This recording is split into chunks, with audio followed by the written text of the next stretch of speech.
Look at him. He the dumb fool that's finna let her in there. He'll be itching later on.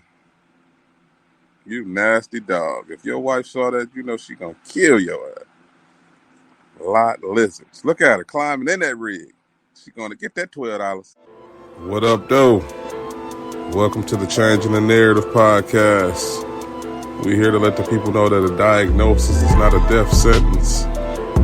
We got some good stuff coming up, folks. Sit back. Come on. Come go on this ride with us, man.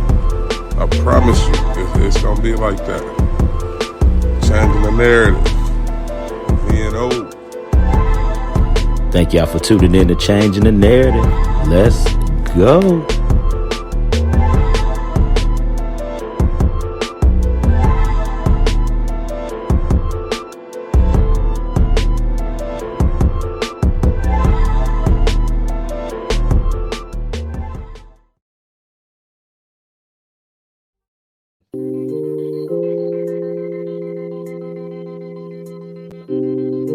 What up, dude? Welcome to Changing the Narrative. We here. We are here.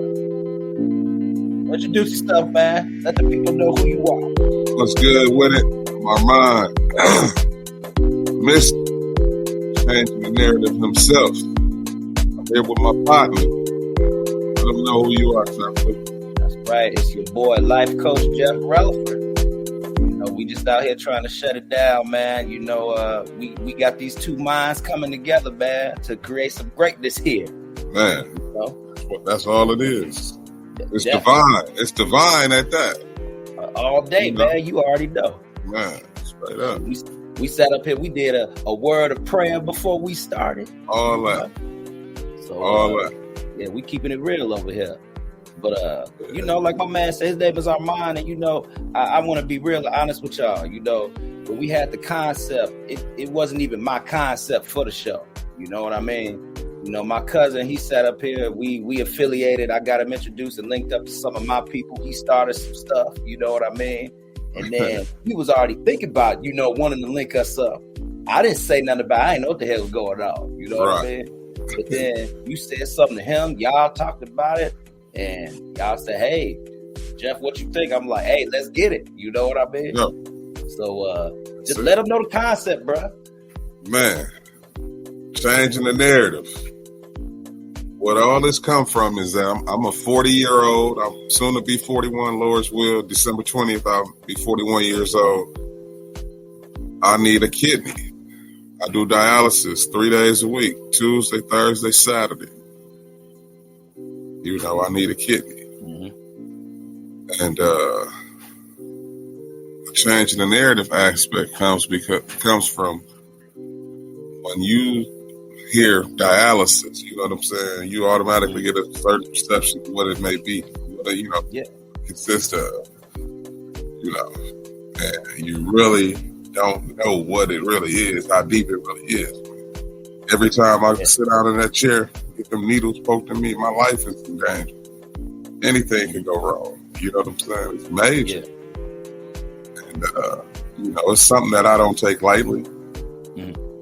And I also, I'm a sound mind and body. Thankful to the Lord himself for that. Mm-hmm. But I also see a lot of very sickly people. You know what I'm saying? When I go to my treatments. So I know the other side of it. I know it's set up for people that's on dialysis to really just exist because it drains you. It take all your energy. You don't really want to do nothing. You know what I'm saying? So I'm gonna change the narrative because I'm totally different. I do my treatments. I go to work. You know what I'm saying? I got kids. I got a wife. I cook. I take my kids to school every day. You know what I'm saying? I pick my kids up from school every day. Unless, my wife, out and about, I pick the kids up. But, that's what I do. Mm-hmm. And I don't let this sickness define who I am as a person. It don't stop. Exactly. But it will stop you. It will defeat you if you allow it. You know what I'm saying? So, yeah. That's where this whole changing the narrative thing comes from. I'm trying to show people, exactly it ain't what you think. I'm changing the narrative. I'm breaking the mold because it can be done. You know, you just gotta still have that will, that want to, that need, that something, that desire to live. Mm-hmm. You know what I'm saying? You gotta have that. And I'm thankful to God that I got that. Definitely.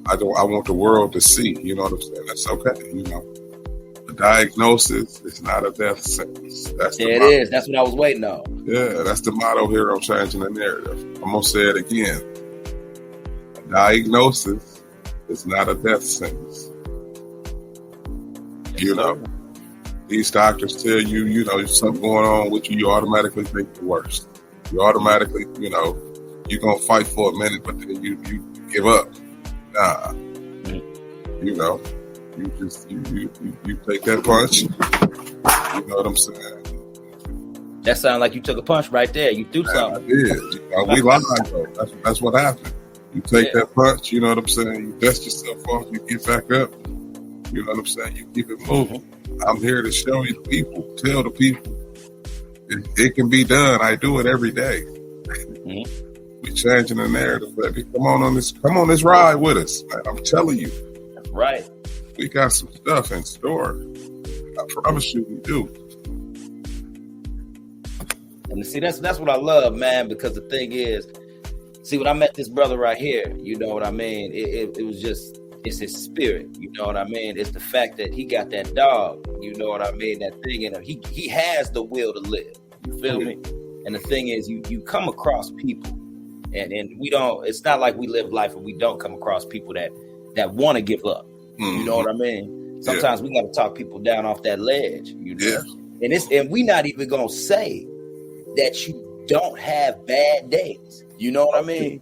We ain't even going to try to sugarcoat it. Like, it's one of those things where, like, you 100 every day because you're not, you know?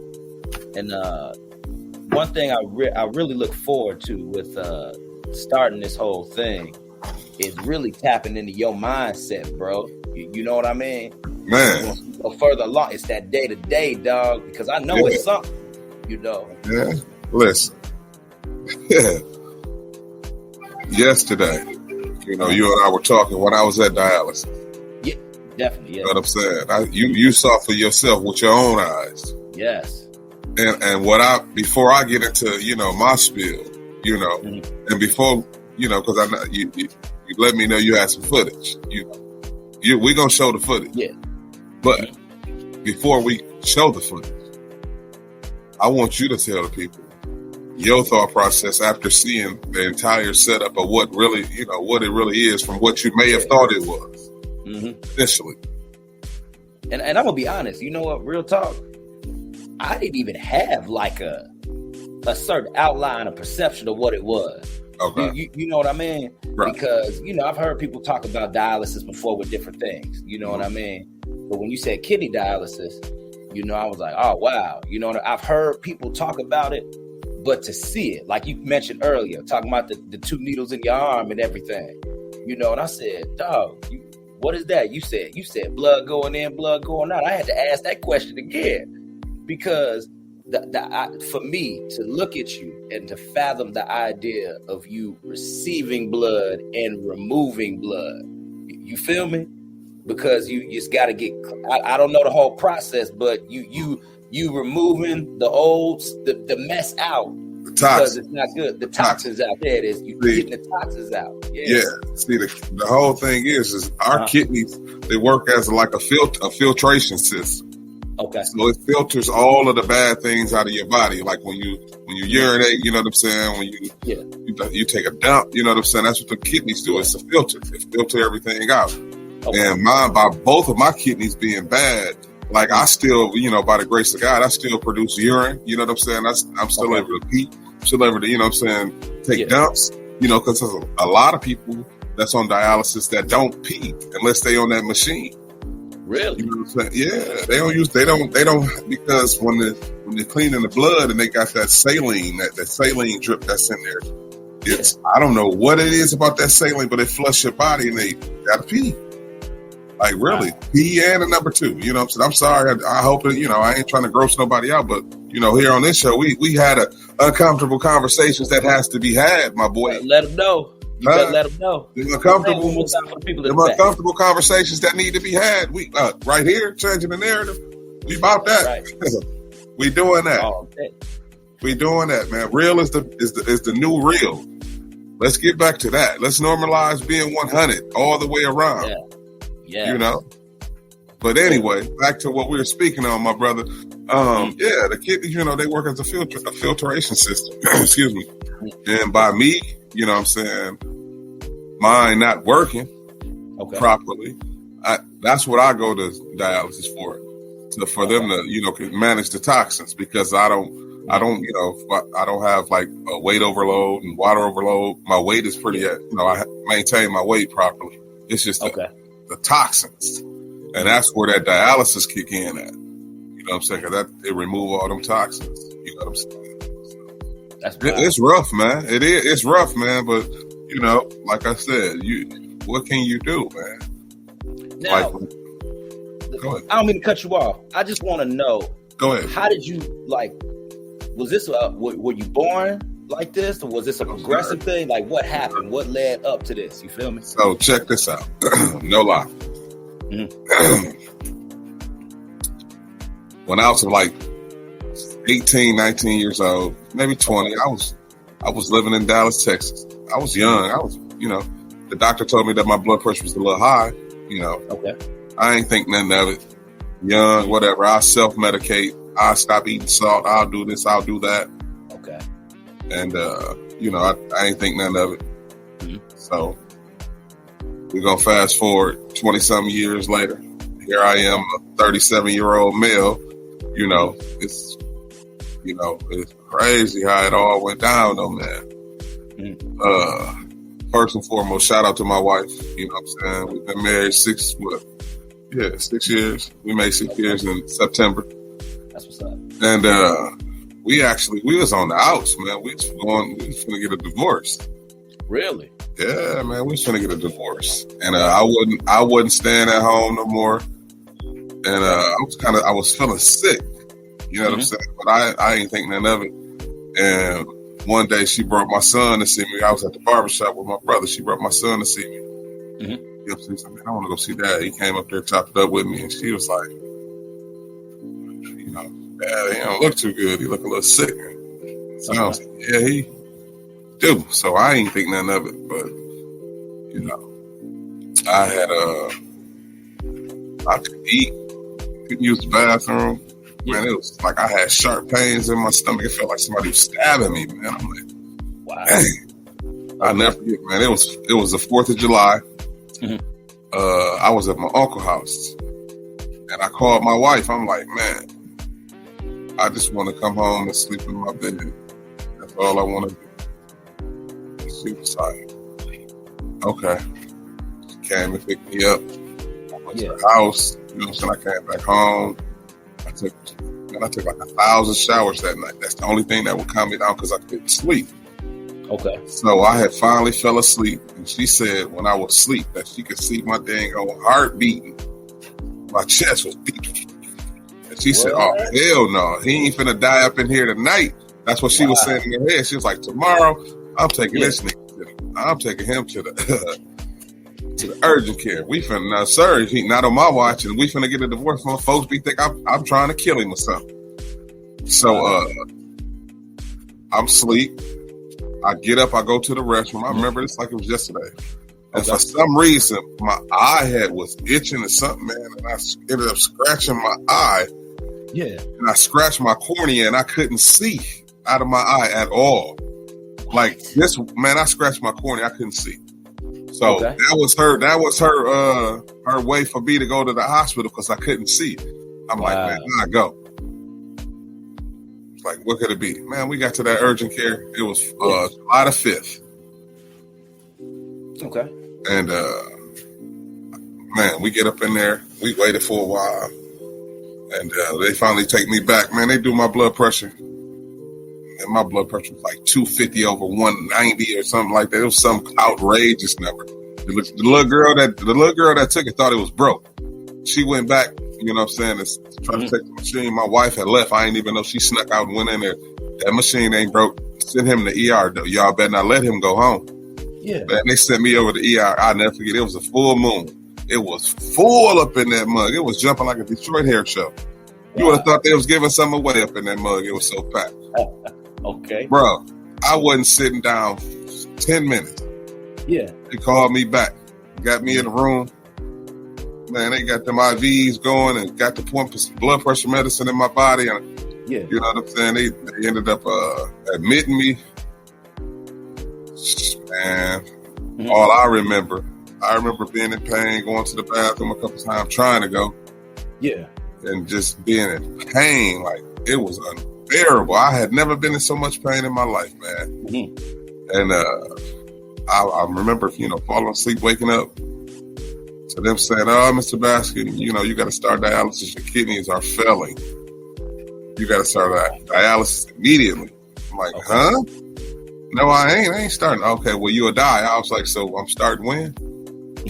So, you got that reality check, didn't you? Man, I initially started dialysis. The first couple times they had it in my groin. They had these PICC lines in my groin. What? 2 lines in my groin, right? My first treatment. Wow. Man, my feet started hurting so bad, man. I ended up developing neuropathy. So all the toxins was like they was coming out of my feet, so I couldn't walk. Okay. So, you know what I'm saying? They're like, okay, Mr. Bass, we're going to put a catheter in. Okay. You know what I'm saying? We're going to give your kidneys 90 days to see if they're going to kick back in. We'll do the catheter. If they do, we'll take you off dialysis. If they don't, you know what I'm saying? We'll talk to you about, having that surgery to get that, that graft or that fistula put in so, you can really get set up for dialysis. This is a short-term fix. I'm like, all right, cool. Okay.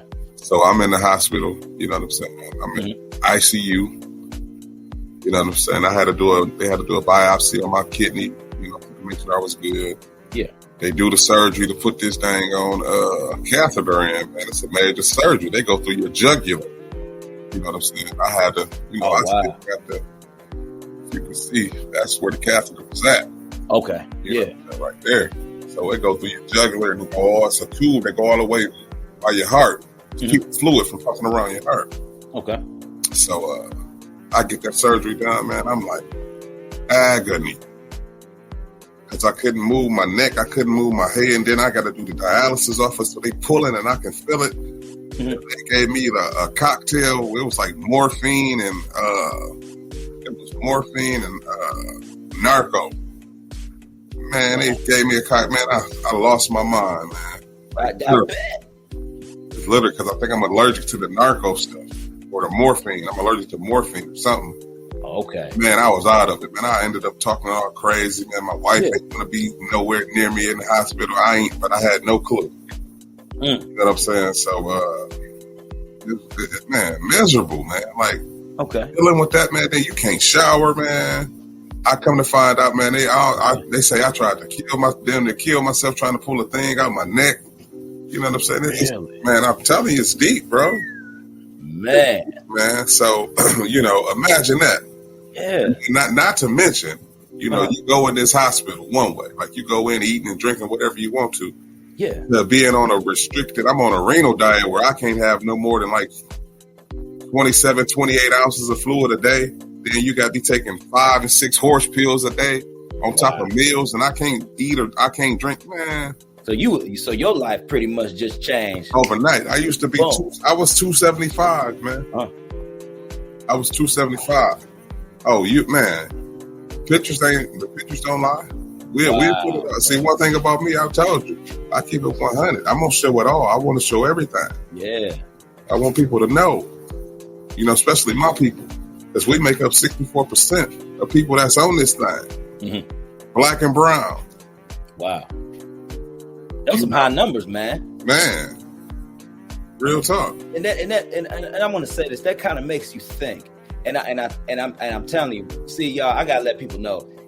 This is why I wanted to let him speak and take the time to get his story out, because a lot of people, we have a false sense of what certain levels of sickness is. Man. You know what I mean? Man. The thing is, like you said, dog, we see our mind in front of us. You know what I mean? Yeah. But we don't know what our mind got to go through. Man.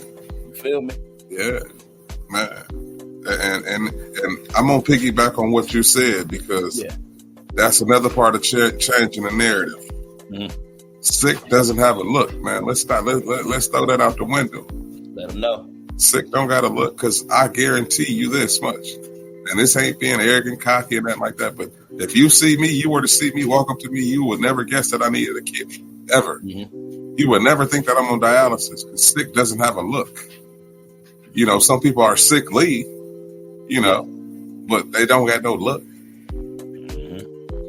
So let's throw that misconception out the window, man. There we go. Let them know, man. We set some boundaries, man. We set some stuff straight. There it is. Yeah. What time the TIE is around this thing, man. Yeah, exactly. For real. And see, what I'm embracing about the story, man, is just the fact that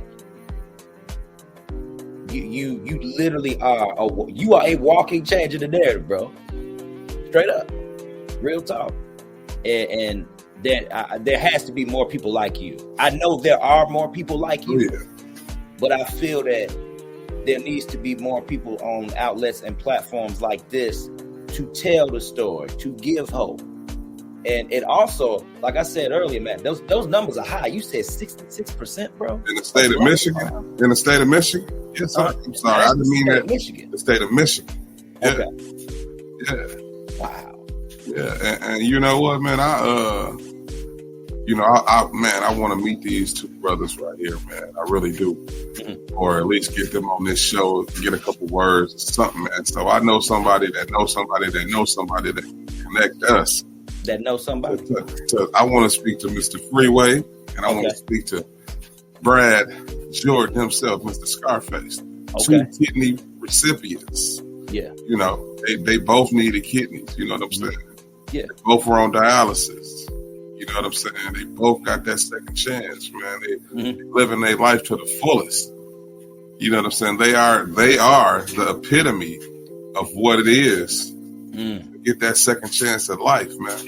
Definitely. I watched a couple things where, you know, Scarface said himself, like, man, I feel amazing. Like, totally different. I want that feeling. And I know God got it for me to get it. Because I prayed when I was sick. I probably said, God, please, if you get me through this, I'm going to advocate. I'm going to do whatever to let people know what's really going on, you know, embrace themselves and make sure you go to the doctor and do this, especially people that look like me, because everybody don't get a second chance, man. God was sparing me for some reason. I don't know what it is. I'm thankful, but I don't know, but he did. You know what I'm saying? But everybody don't get that chance.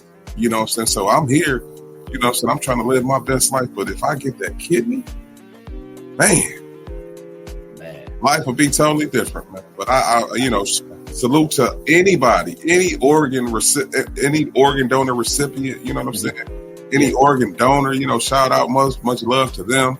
You know what I'm saying? I mean, anybody giving the gift of life, anybody receiving the gift of life, that's just amazing in itself. And with that being said, shout out to my Gift of Life family here in Michigan, because I work with them from time to time. You know, I go to different schools and, you know, speak, you know, on kidney function and, you know, me doing dialysis and things like that. So, you know, salute to them, man. But, you know, my goal is to talk to people like that. I want to get get their opinion and their thoughts and pick their brain about this thing. Like you said earlier, I got bad days, man. They terrible days, actually. But, you know, I can't let it show like that, because my kids don't, you know, I got a 5-year-old. I feel you. Yeah.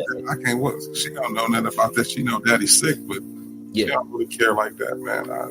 I'm Superman. Exactly. You know what I'm saying? I gotta keep up that image. But I need help from time to time. That's where Life Coach Jeff come in, man. Jeff, I'm through talking to him right now, man. Go on, drop a little bit of that knowledge, that science, who you are. Let them know who Life Coach Jeff Relaford is, please, sir. I got you. Man. This ain't all about me. It's about us. Facts. You know, we bouncing off each other, man. But yeah, I'm gonna let y'all know what Life Coach Jeff is doing out here, man. You know, the thing is, with me being a life coach, you know, it's all about helping people get over the hump. You know what I mean? Right. But as Armand knows, and I've explained to him what life coaching is, I'm not telling you what to do. You know what I mean? I'm not telling you how to live your life. It's all about the choices that you make. Right. And the reason why I'm on this show with Armand is because, see, Armand has made a choice to want to get more out of life. So as we go ahead and we do these episodes and we do these shows, you feel me? Now, as a life coach, I do business coaching. You feel me? Come on. I go ahead and I do other stuff too. Come on. Look, what else you do though? What else? Yeah, I got some clients. You know what else do you do though, Jeff? Let them know what you do. Come on now. Hey, this ain't the time to be bashful, bro. You got one time to show out. Go on, let them know what it is. Yeah, you know. So go on, let them know what it is. Hey, somebody might need one of them things that you do. Let them know. And that's true. And that's Please, true. Don't do that to you. Go. We listen. Floor yours, bro. Come on. There you go. So, you know, I do some business coaching. I do, along with the life coaching, I do some business mentoring also. Business mentoring and coaching are two different things. You know, sometimes people like to categorize them, but I group them together as we go on because it's stuff that they learn, I learn, you know what I mean? We get research and we build your business. Right. You know what I mean? I also help people become coaches as well. Okay. So I don't have my own certification program, but I do have a program that I refer people to because that's what helped me get my skills. You know? Right. New Skills Academy is a certification program online that you can do. You can do it at your own pace. It's affordable and it's a legit life coaching certification. It's international and they recognize it in the UK, US, all over the world. Now, I know they're getting a little more stricter on these regulations with coaching. So, you know, I do encourage people, if that's what you want to do, you know what I mean? If you feel that that's what's in you to help people, try it and see if it's something for you. But I will say this, everybody is not fit to be a life coach. Right. So I got to say that. It takes a level of listening, you know what I mean? You have to be able to separate yourself from the person and the situation, you know what I mean? Because I got a life I live too. You know what I mean? If I went around carrying that on everybody else's problems, I wouldn't be able to get nothing done. So look, Jeff, I got a question for you though. What's up? So let me make sure that I'm gonna say this properly. Okay. So you know, at what point in your life, or you know, what was the situation? What was was it an event or something that happened in your life that made you say, you know what? I want to be a life coach. You know what I'm saying? I want to get in that field. What actually transpired to make you want to, get into that field? Man, I'm gonna be real with you, man. At the age of 14, I went into my mother's room and I told her that I was called to be a preacher. Okay. And I have a twin brother, and so it's two of you.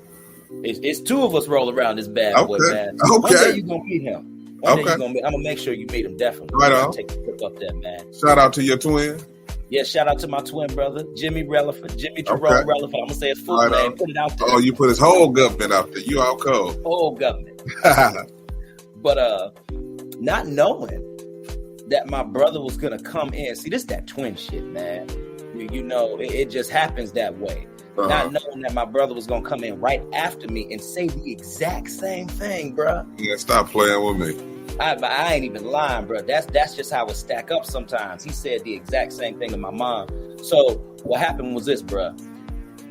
My mom looked me dead in the face and told me, "No, that's not you. No, Jeff, that's not you." So like, Mom, she crushed that whole dream quick, bruh. Like.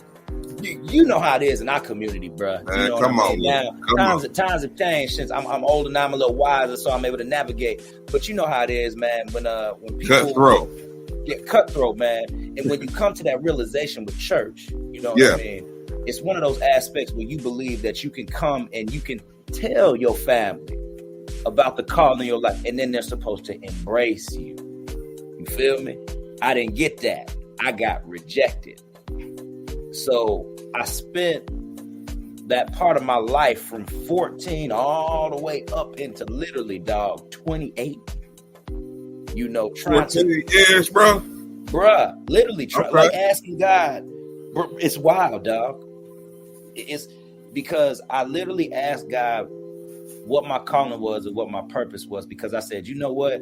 If I can get denied what I know you gave me, I said, I know there's another way to do it where I can be outside the box, but I still have the potential to reach God's people. Come on with it. Feel me? I like that. And see, brother, that's the thing. A lot of times what we do is we want to put God in a box. We literally put God in a box that is called the building of the church. You feel me? Come on. When they sit up here and they say that the Bible teaches us that we are the church. Right. Man. So what I had to realize in my head was, see, I've been going to church since I was at the age of 10 years old. So we talking about 10 to 14. I was programmed to think a certain way. But hold on. Not only that, 10 to 14, that's going to church 4-5 days out the week, man. I already know how it goes. Oh, dog. I already know. And when I tell you how involved me and my brother were in church, like, bro, we was going to like annual days, youth days. We was going to the men's meeting, the women's meeting. We was going to conferences, bro. We was going to district meet, all this stuff. Revival. You know how big revival is, bro. You know that. Y'all was in that 12 night, bro. We was in the game. Ain't nothing wrong with it, though, man. No, ain't nothing wrong with it. Because at the end of the day, I ain't gonna lie to you, bro. I got a very good foundation. For sure. Yeah, and you had that, man. Definitely. And what I'm happy what I did was, though, I decided to want to break the mold of traditional church. Yeah. See, this is why me and you can have a conversation. This is why I can tell people, yes, I cuss. Yes, I do smoke weed. Yes, I do drink a little bit. But that doesn't change the relationship that I have with God. And I have no problem in saying that. All right. So question of the day. Yeah. What that got to do with your spirit, your heart, your pure, how you feel about different searches, your morals. That ain't got nothing to do with nothing. And I'm glad you said that, bro. Yeah. You are completely right. Yeah, it ain't got nothing to do with nothing. Folks need to mind their business. That's it. Grown is grown, man. And there it is. And and it's funny because the people that you mostly would look at and see, they the ones battling the biggest demons of them all, man. All of them. All of them. So that's why I do the best I can not to, we all prejudge to an extent. Yeah, most definitely. So because we human. Yeah. So I take that human part of me and I say, you know what? I know what I'm used to, what I can see, but I do the best I can to meet people where they at. And until you show me otherwise, that's when I can turn away, or I can talk to you, or I know how to pull back, leave you alone, not associate with you, distance. You know what I mean? But do it respectfully. Yeah. But yeah, man, I spent that time just trying to find my purpose. And in real talk, I was with somebody for 10 years. And I was doing a lot of studying the Bible, a lot of reading, stuff like that. Just connecting the dots, because I do enjoy that. You know what I mean? I do enjoy asking questions about different things and searching and seeking out the scriptures. If I find that something that's a means to no end, I sit it down, I come back to it, and then we search it again, and boom, it'll click, it'll register, and then I find something, and then we on to the next one. Right. But I was doing that with my ex-wife I was with her for almost 10 years. And that's how long I was doing that for. But it was a good foundation, but I was stifled also in that relationship. I was with her for 10 years, married for 3. She was older. We ain't gonna get into that. But our mom, when I was on the show that day, I put a little comment in there about that. I do remember. I that ain't got nothing to do with me. Hey, I'm listening. Yeah, love is love, man. And nothing on it. It come how it come. Yeah, it come how it comes. So, yeah, so that's with all due respect, Yeah, can't knock you for that. Definitely, you was at that point in your life, you needed that. Yeah, you know what I'm saying? And what it did was, dog, I don't regret growing up fast with my way of thinking, because what that did was that pushed me more into my wisdom, being able to life coach people, being able to show people that there's more than one way to skin a cat in this bad boy. My way of thinking just changed completely.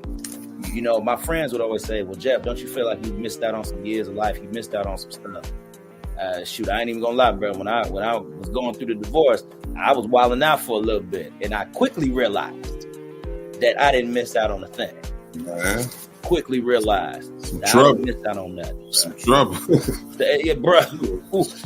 It was a lot of trouble, but see, I work at the steel mill too. Aside from me doing this, also, I was this close from getting fired from that bad boy. I ain't tell a lot of people that. Man, that's because I was out there being reckless, man. I didn't care. You know, I didn't care. But I was hurt though too. I was coping. You know what I mean? So this is why I also tell people it's okay to be broken. It's all right to accept the feeling of brokenness. Right. You know, you don't have to go ahead and just say that, no, I'm good. My nigga, just say you ain't good. It's okay to say you ain't good. Right. That's all right. Yeah, dog, because the more that you mask your issues and your problems, the more it's going to snowball into a big old avalanche. And then guess what? You one human being, you buried under that bad boy and you're going to die. Man. You know? That's how people lose their minds, man. By trying to mask issues and problems. Man, so, it's funny that you said that, man. Mm-hmm. That's so true. That's so true. But why is that? Why do we feel like we gotta be a certain way all the time? When is vulnerability gonna be okay? That's men. Bruh. Is that gonna be cool? Will it ever be okay? And you know what? I'm gonna be real with you. I believe that until we get to a point to where we normalize vulnerability. Right. And I have to say this. I'm not trying to turn this to a male versus female thing, but I'm just talking, Armand, we talk about real life. You feel me? Right. And that, I mean, ain't that soft? Like look, that we both married men. We both got wives, both got kids. So we just being honest here. Like, when is it okay to be vulnerable? Like, why is the perception that a man gotta be, you gotta be tough? Why? That's why so many people relationships don't work because they got these they got these standards set on what misconception on what this is supposed to be. Well, man, that ain't how life really is, man. Exactly. Life really don't go like that. Mm-hmm. Everybody want to be, like everybody got the same structure. No, just everybody got different styles to do things, just like parenting. Yep. I can't knock how you parent if I parent different. Mm-hmm. Definitely.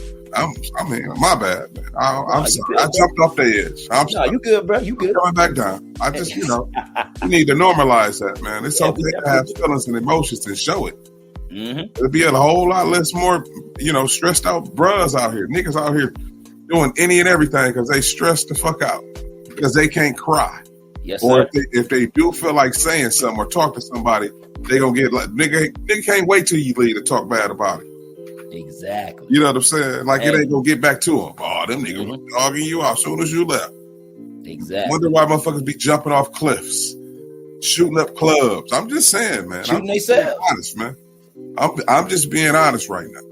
And you are completely right about that. And this is why when I made the decision to figure out how I want to take control of my life, see. When I got denied my purpose, bro, what that did for me was that I had a lot of anger. Yeah. I had a lot of rage in me. Yeah. And I also realized that if I didn't, now see, this is when we gonna fast forward to when I was 22. Okay. Because we almost there to how we got into coaching. You feel right? Me? But these are the things I had to go through.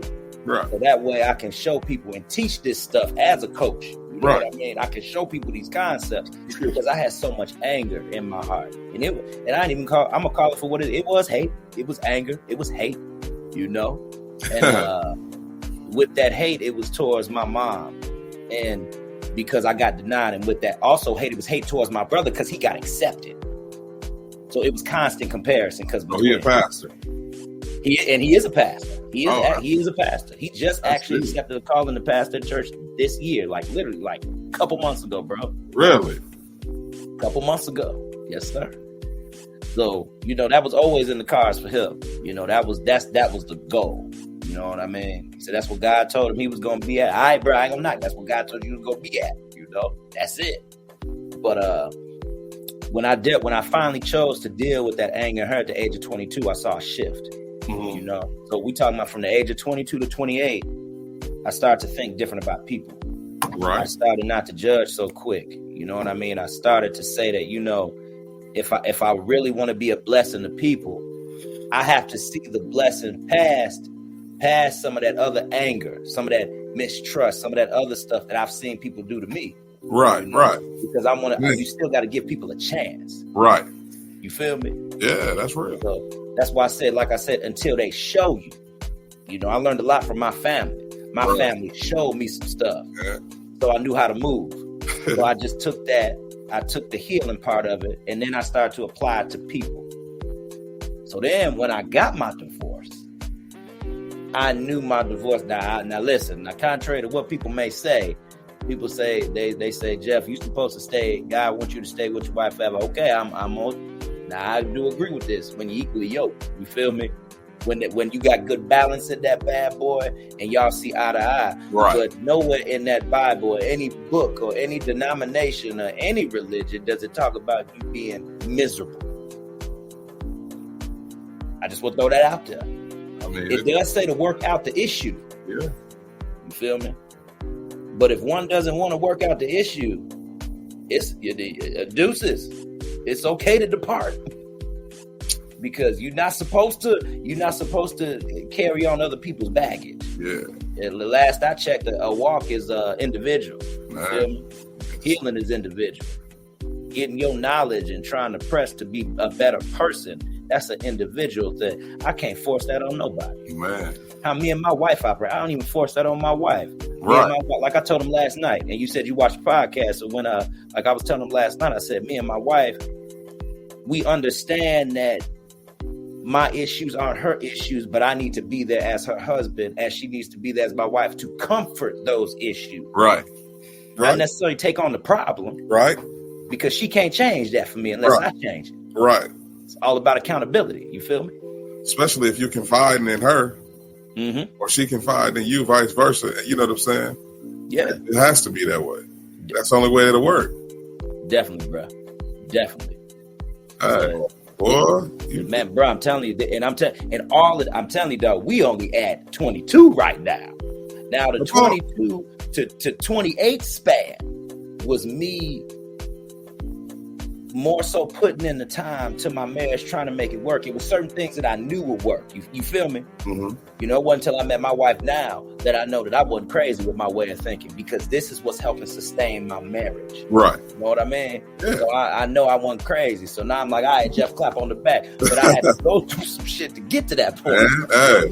I definitely had to go through some stuff to get to that point. And feel first. Bruh, I was stifled back. Now, I was rejected already from my mom, but I was stifled back from really trying to figure out what my purpose was because my ex-wife was scared. You feel me? She was highly introverted, didn't go out with a lot of people, and a lot of that was being pushed back onto me. Right. You know what I mean? When you around somebody for a while, you start to emulate those same characteristics as they do. Yep. So, real talk, that's what was going on with me, man. I started to emulate those characteristics. I didn't talk a lot to my friends.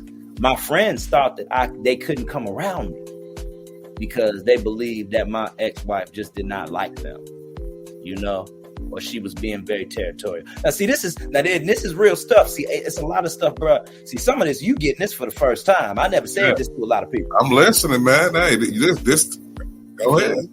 Because I got to tell people this is a part of the process of some of these journeys that you go through. Yeah. You know, some people might go ahead and have different perceptions. This is why we are changing the narrative, right? Come on. You feel me? Come on. So, I went through my divorce. You know, I was always accused of cheating and all that stuff. And I'll even be honest with you about that too. The time when I did cheat was at the end of it. Because, brother, I was emotionally tapped out. I was done. There was no way to save it. You feel me? When there was no way to save it, I knew that I couldn't recoup. That was a part of, and the woman I was with after that, I got cheated on too. You know, God ain't gonna bless no mess. Not when it's like that, bro. God ain't gonna bless no mess. I'm gonna just be real with you. You know? And she went through her. Man, that's crazy. You say God ain't gonna bless no mess. Bro, it was a lot, man. It was a lot. But you know what? As me, being a man, I took accountability and responsibility for that. I didn't point no blame. I didn't point no finger. None of that. You know, because that's the bed I made and I chose to lay in it. Mm-hmm. But being with her, though, being in the mess, that's when I found my purpose. Okay. Because when I was with my ex at the time, she was introduced to these life coaching classes. I did a little research on life coaching, and I said, man, I really need to see what this is about, because I said, I do a lot of this on the daily already. I said, maybe that's that in between or that direction that God is trying to show me that's different from preaching and pastoring, to where I can still be over people indirectly, but guide them to where they need to go, help them through the process. You feel me?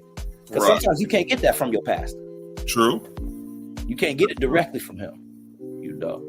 And I saw the connection with life coaching, how you can do some one-on-one sessions. You can provide some training, some videos, some courses, some books. You feel me? With some steps. And people can follow that, and still, if they're serious about it, they can still reach the goals that they want to without you telling them what to do. You just pointing them in the right direction. Right. So that's what was interesting, man. So I got resistance from that too. That's how you know, man. See, we got to be careful, because we like to say Satan is in a lot of stuff, and it ain't Satan, it's just us. Right. Getting in the way. Right. But I feel that with me trying to reach my purpose, that really was Satan in the way. It was a certain spirit that was in my ex that wasn't allowing me. She didn't want to show me those courses. I fought her tooth and nail for about 5-6 months, bro, until she finally gave me the link to them courses. And as soon as I got that bad boy, I was on it. And I said, yep, we in this game. Come on. I finished that certification, man, in like less than a month, bro. Less than a month, I was done. And I did that with me going to work, me trying to look into some other stuff, how I wanted to kind of start my business. I was just doing research, bro. I got it done. And bro, that's how I walked into it, man. So we went from a whole deny the calling, you know what I mean? And even though you went through some in between and some craziness, you know, I just stayed faithful to knowing that God had something for me going in that realm. You know what I mean? And that's a lesson in itself. Bruh. So my question out of all of this is, you and mom's back good? You know what? Kind of. We okay. You know, it's just some things that I accept about her. Right. You feel me? And it's certain things that I know she does think about me. Like, I used to be nervous about saying stuff like this. You know what I mean? Because I didn't know what the perception was going to be. Right. All I can do is tell the truth. Right.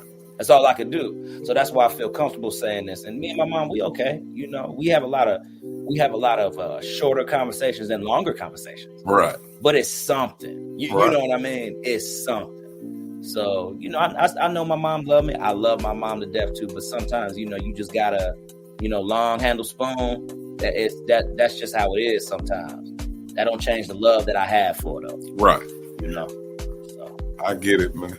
I trust you more than you know. I hear you, brother. Situations, they be like that sometimes. Mm-hmm. Definitely. And I'm trying to think, man. But you know that, and I'm gonna say this too. When it comes down to each of us in our individual lives, right? Like I said, there's going to be things that we go through. But at the end of the day, we have two choices.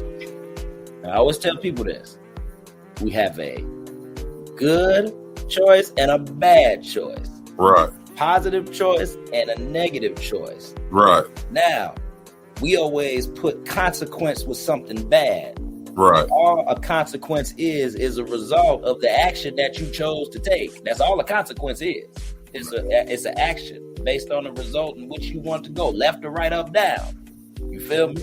Right. So you got to make a choice on what you want to do with your life. And if you gonna make a bad decision, own your bad decision. If you I was in a lifestyle. Let me tell you. Hold on. Let me stop you right there, man. Go ahead, stop me. Let me say one thing, man. It's so funny that you just said that, right? Mm-hmm. God rest my father's soul. Okay. He used to tell me and my brothers all the time, and my sister, life is based off decisions and choices. That's what, man. If I don't remember nothing else he used to tell me, that's what it is. And here it is, 20, 30 some odd years later, you on this podcast and you spitting the same game. That's a gem, y'all. Tell you. What you said this was? When Uncle Jeff talked, y'all listen. When Uncle Jeff talk, y'all listen. We try to tell him, boy, ain't we? Man, he just dropped the gem. Go on, say it one more time, please, for the people in the back that really ain't catching. Remember, we go throughout life and we have two choices to make. There's a good decision, a bad decision, a positive and a negative. Which one are you going to choose? And remember, the consequence is only, whether it's good or bad, the consequence is only a direct result of the action that you chose in that moment. And if you're going to go with the bad decision, own up to the bad. But just make sure you change from that. Man, that's there it is. I don't know how else to say it, brother. I don't think there's nothing else to say after that, man. Man. I hear you, bro. I think it's time to, step away. Trying to step away? Leaving with a mild cliffhanger, brother? Yeah, something. And look, we just want to, put a little taste in your mouth. Yeah. Just give y'all a little bit something, let y'all know just, who we are, what we about, what this thing is really about. Definitely. Give y'all a feel for it. And on this net, going forward, we're going to turn it up. You know what I'm saying? We're going to get into a little bit more about, our life and what's going on. Mainly me, because I got to finish off my story. Because I'm about, I started it. Mm-hmm. But, I wanted to, make sure that the world know my partner right there. Oh, thank you, my man. Because you already know. I got questions for you, man. We're going to hit you with questions. No. We're going to hold tight. We're going to hold tight. Oh, yeah. We're going to hold tight. We're going to hold tight. But, with that being said, okay. We both, especially, we want to thank you for, taking your time to, kick it with us and, see what changing the narrative is about. And be on the lookout for the next episode. It's coming. You want me to tell them what's coming up on the next one? Man, go for what you know. You can. Okay, that's what I'm going to do. The next episode, y'all, what we're going to do is we're going to hone in a little bit. We're going to hone in a little bit more on Armand's story here. And we're going to get into that dialysis a little bit more. We're going to get into that emotional part of that a little bit more. Because now it's kind of time that, we done heard the background. We done heard how he done got to this point. Yeah. But we going to dig into a little bit more meat. Personally, I know it's going to be some stuff you want to talk about. I'm going to let you know, I want to tap into that mindset, that emotional part. Yeah, most definitely. And we definitely going to start off on that. Because I want to make sure, because I know you really do. And we're going to start off with that. So throughout that show, you can really kind of pick and see if I'm telling the truth or not. Oh, man. He laid it out like that. Yeah, we're going to do it like that. Because I'm going to be honest. But you'll be able to tell if I'm telling the truth or not. These are facts. But as we can see, as I know the people can see, we know that this, if you ain't got it by now that Armand is an honest and real true brother, I don't know what to tell you. Hey. I don't know what to tell you. If you closed mouth don't get fed. If you want to know, you better ask, because I'm sure going to tell you. There it is. Okay. Well, I like you say, brother, we're going to leave it at that. Man. We thank y'all for tuning in to Changing the Narrative. Man. We are going to be back again, and we're going to hit y'all up with a little bit more story here. That's right. Oh, yes, and we do represent the VNO also. Okay. We fall under that umbrella. Yes, sir. We got to give a shout out to Views and Opinions podcast or the Views and Opinions network. We got to holler at me. I got to get the correct term. Man. Vibes. Shout out to the ladies. Yeah, the vibe, the ladies. Man. They're part of the network too. Yeah. Shout out to Ron. You know what I'm saying? Shout out to the folks behind Ron. Shout out to, Greg now. All your people. That's dope living. You know what I mean? Man, we a family of it. We all connected. Yeah, we affiliate. Yeah, so. But all right, we're going to slow it down. We're going to get out of here, brother.